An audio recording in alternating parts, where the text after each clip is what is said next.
సభాధ్యక్షులు worthy son of worthy father Sangamareddy Satyanarayana సుపుత్రులు పృథ్వీరాజ్ గారికి, అక్కడ మా చెల్లె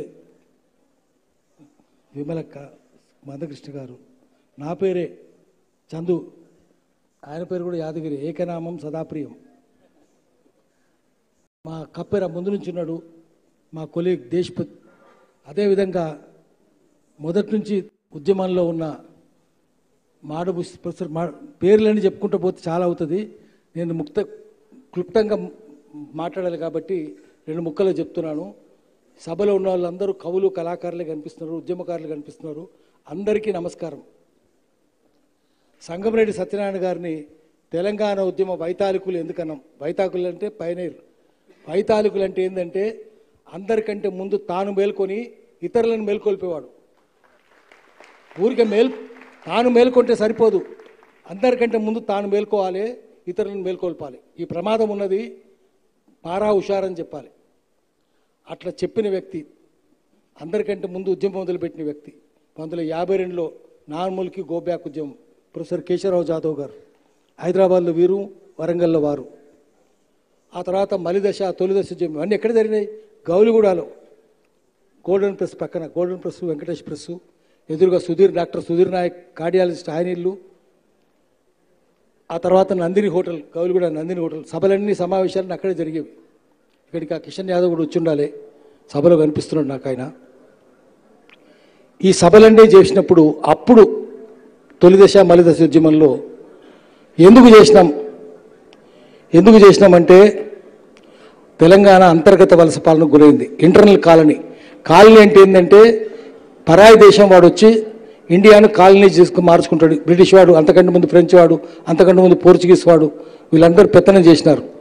చేసి తన సంపదను ఆ దేశం తీసుకొని పోతాడు. ఇక్కడ రాజకీయ పెత్తనం చేస్తాడు, ఆర్థిక పెత్తనం చేస్తాడు, సంపదను మన దేశం కొల్లగొట్టుకొని తీసుకొని పోతాడు. అది అట్లా తయారైంది. నదులన్నీ 80% గోదావరి తెలంగాణలో పారుతున్నది, 70% కృష్ణా తెలంగాణలో పారుతున్నది. కానీ నీళ్లు తెలంగాణకు దక్కవు. తెలంగాణ బార్డర్లో ఆంధ్ర తెలంగాణ మొదలయ్యే ముందు అక్కడ కడతారు. మునక తెలంగాణ ఉంటుంది, పారకం ఆంధ్రాలో ఉంటుంది. ఈ దోపిడిని అరికట్టాలి. మీరు 200 మీరు 100 మేము. ఏమైతే అసెంబ్లీలో ఏముంటుంది? In parliament only heads are counted, not brains. ప్రజల మెదడు ఆలోచించరు, మెదడు చూడరు, ఓన్లీ చేతులు లెక్క పెడతారు, తలకాయలు లెక్క పెడతారు. 200 వాళ్ళు ఉంటే ఏమైంది? తెలంగాణ పర్మనెంట్ కాలనీ అయిపోయింది. అందుకని నిధులన్నీ అట్టే పోతున్నాయి, నియామకాలు అట్టే పోతున్నాయి, నీళ్ళన్నీ అట్టే పోతున్నాయి. తర్వాత తెలంగాణ ఇక్కడ తిని ఇక్కడ ఎక్కిరిస్తున్నారు, సినిమాలు తీస్తున్నారు ఎక్కిరిస్తూ. దీన్ని అంతా నిరసించాలి. అవమానాల నుంచి, అంతర్గత వలస పాలన నుంచి, దోపిడి నుంచి తెలంగాణ విముక్తి చేయాలి. అందుకని ఆయన అందరికంటే ముందు మేల్కొన్నాడు, అందరినీ మేల్కొల్పిండు. అందుకని ఈరోజు మనం తలుచుకోవాలి, ఆయన గద్దర్తో కలిసి అనేక ఉద్యమాలు చేసింది. చుక్క సత్తా, ఇక్కడ చుక్క రవి ఉన్నట్టు ఒగ్గు కళాకారులు ఉన్నారు. గద్దర్కు పాట నేర్పినప్పుడు గొంగలు వేసుకొని, గోసి కట్టుకొని, డోలు కొట్టుకుంటూ ఎట్లాడాలను చుక్క సత్తయ్య నేర్పినప్పుడు పక్కనే కూర్చున్నాడు సంగమరెడ్డి సత్యనారాయణ గారు. మేము అన్ని ఉద్యమాల్లో ఉన్నాం. 69లో మాది గౌలిగూడనే తోడుపోడు సంఘం మాది. ఆ తర్వాత అంటే పగలగొట్టుడు తగలబెట్టుడే.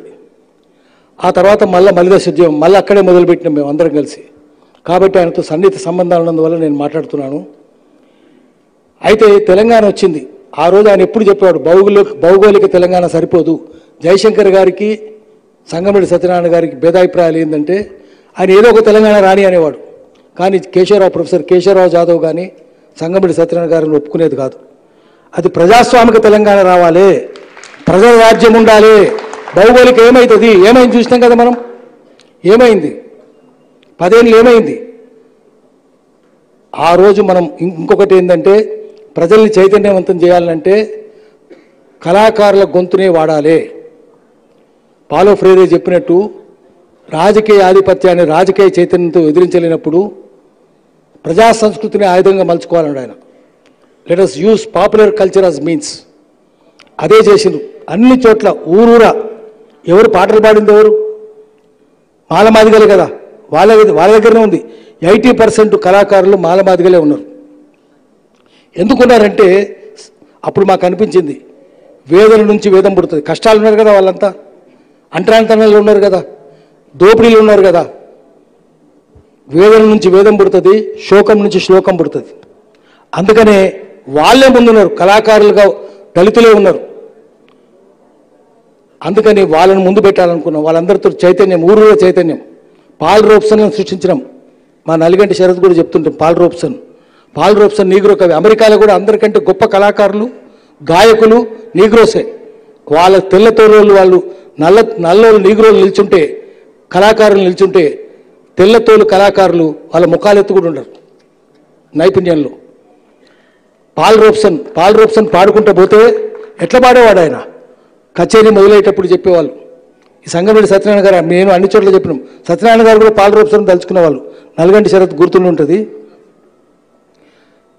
పాల్ రోబ్సన్ సంగీత కచేరీ మొదలైతే ప్రకటన వచ్చేది, ladies and gentlemen, now the concert of Paul Robeson will begin. Before he begins his concert, there is a word of caution. Remove your glasses, keep them in cases. Remove your watches, keep them in pockets. Because once Paul Robeson opens his mouth, there is every danger of his voice breaking glasses. కలద్దాలు పగులుతాయి ఆయన గొంతుకు. గద్దర్ పాడితే సంగమేడి సత్యనారాయణ గారు చెప్పేవారు, అది Paul రోబ్సన్ గురించి చెప్పినవయ్యా నువ్వు, అమెరికాలో Negro ఆయన గొప్పోడే. కానీ సంగమేడి సత్యనారాయణ గారు ఏం చెప్పేవారు, మా గద్దర్ పాడితే మన గుండెలు పగిలిపోతాయి. ఇంకొక మాట చెప్పేవాడు, చార్లీ చాప్లిన్ పెద్ద కళాకారుడు కదా, ప్రతి ఒక్కరూ చార్లీ చాప్లిన్ సూపర్ స్టార్ అంటే ఏంటంటే ఆ మనిషి లెక్కనే డ్రెస్ వేసుకోవాలి, ఆ సూపర్ స్టార్ లెక్కనే ఉంటారు. రాజేష్ ఖన్నాకు అట్లనే ఉండేది. చార్లీ చాప్లిన్ ఉన్నప్పుడు Charlie Chaplin moustache, Charlie Chaplin cap, Charlie Chaplin umbrella, Charlie Chaplin stick, Charlie Chaplin necktie. అట్లా చార్లీ చాప్లిన్ ఆఖరికి చార్లీ చాప్లిన్ ఇమిటేషన్ కాంపిటీషన్ పెడితే ఆయన కూడా పోయిండు. చార్లీ చాప్లిన్ కాంపిటీషన్లో పాల్గొన్నాడు. అసలు ఆయనకు 4th ప్రైజ్ వచ్చింది, ఇంకెవరికో 1st ప్రైజ్ 2nd ప్రైజ్ వచ్చింది.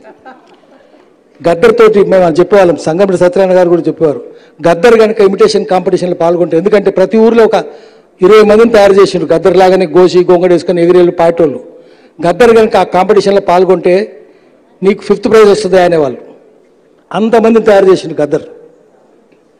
ఇది తెలంగాణ సంస్కృతి ఔన్నత్యం. ఇది ఇట్లా కళాకారుల వల్లనే తెలంగాణ వచ్చింది. పృథ్వీరాజు కూడా వాళ్ళ ఫాదర్ సంగమేడి సత్యనారాయణ ఎంత అద్భుతంగా పాడేవాళ్ళు.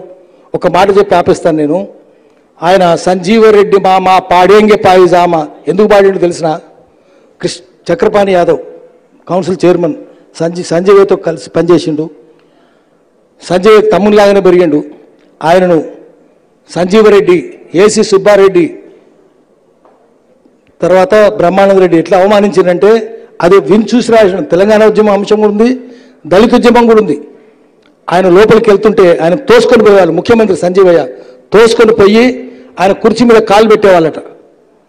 ఆయన రాకముందే పెట్టి, ఏంటి చూస్తున్నావేంటి, నీ కుర్చీ మీద కాలు పెట్టినామనా, నీ కుర్చీ మీద ఎడ కాలు పెట్టినామనా, నీ కుర్చీకి మా కుడికాలు అర్హతుందా, అట్లా ఏడిపించినారు ఆయన్ని. ఇది విని సంజీవరెడ్డి మామ పాడేంగే పాయిజామా అన్నాడు. బందరికే కారణామా, దళితులు ఇంత ఘోరంగా అవమానించిన ఉండనిచ్చారు ఆయన. పాపం సంజీవయ్యను తొలి ముఖ్యమంత్రి, మళ్ళీ ఎవరు ముఖ్యమంత్రి కాలేదు. అందుకనే ఆయన తలుచుకోవాలి. ఇప్పుడు మనం చేయవలసింది, ఆయన చెప్పిన భౌగోళిక తెలంగాణ మనకొద్దు, ప్రజాస్వామిక తెలంగాణ కావాలన్నాడు. అందరు దొంగలు ఎలక్ట్ అవుతుండ్రు. అప్పుడు ఇప్పుడు ఆయన మంచోడు ఎలక్ట్ అవుతుండా? ఏ పార్టీ అన్నా, ఆ పార్టీ కానీ ఈ పార్టీ కానీ ఏ పార్టీ అన్నా మంచోళ్ళకి టికెట్లు ఇస్తున్నాయా? రిజర్వేషన్ లేని చోట దళితులకు టికెట్లు ఇస్తున్నాయా? రిజర్వేషన్ చోట ఉన్న చోటనేనా? అక్కడ మీరు చెప్తే కూర్చోమంటే కూర్చోవాలి, లేవంటే లేవాలి. ఏముంటుంది? బీసీలకు ఏముంది, ఎస్సీలకు ఏముంది, ఎస్టీలకు ఏముంది, ఆదివాసులకు ఇచ్చిన హక్కులు ఎక్కడున్నాయి? 5th షెడ్యూల్ ఎక్కడ అమలవుతుంది? తరిమేస్తున్నారు కదా వాళ్ళందరినీ. ఆఖరికి ఫారెస్ట్ రైట్స్ యాక్ట్ ఎక్కడుంది? చెంచులు తరుముతున్నారు, గోండులు తరుముతున్నారు, కోయిలు తరుముతున్నారు, కొండరెడ్లు తరుముతున్నారు. ఏం ప్రజాస్వామ్యం ఉంది? ఢిల్లీలో సమాధానం చెప్పాలి, ఇక్కడున్న సమాధానం చెప్పాలి, అన్ని పార్టీలకు సమాధానం చెప్పాలి. అన్ని పార్టీలను కోట్ల బోర్డులో నిల్చోబెట్టి మీరు తలంచుకుంటూ మౌనంగా కింది చూపులు చూస్తూ మేమిచ్చే సంజాయిషికి, మేమిచ్చే ఛార్జ్ షీట్కు మీరు సమాధానం చెప్పండి రా అని చెప్పాలి. అన్ని పార్టీలను చెప్పాలి. అప్పుడే ఆయనకు అసలైన ఇవ్వాలి అవుతుంది. సంగమేడి సత్యనారాయణ గారికి, ఇక చివరిగా నేను చెప్తున్న పృథ్వీరాజు గారికి, ఆయనే కాదు మనమందరం సంగమేడి సత్యనారాయణ లాంటి వాళ్ళని గుర్తు చేసుకోవాలి. ఎందుకు గుర్తు చేసుకోవాలంటే గుజరాత్లో ఒక పద్యం ఉన్నది. దాని అర్థం ఏంటంటే మన ఆత్మను మన శరీరాన్ని శుద్ధి చేసుకోవడానికి నీళ్లు ఉన్నాయి, పిండి ఉంది. అప్పుడు పిండే కదా పెట్టుకునేది. నీళ్లు ఉన్నాయి, పిండి ఉంది. ఆత్మను శుద్ధి చేసుకోవడానికి నీళ్లు లేవు, పిండి లేదు. ఆత్మను శుద్ధి చేసుకోవడానికి మహనీయుల జ్ఞాపకాలు ఉన్నాయి. వాళ్ళని గుర్తు చేసుకుంటే కారే కన్నీళ్లు మన ఆత్మను శుద్ధి చేస్తాయి. అట్లా మనం కన్నీరు గార్చాలి, ఆత్మను శుద్ధి చేసుకోవడానికి ఇటువంటి సభలు పెట్టాలి. ఈ సభ పెట్టినందుకు నేను మనస్ఫూర్తిగా పృథ్వీరాజ్ను అభినందిస్తున్నా. ఆయన తండ్రికి is worthy son of worthy father. నమస్కారం.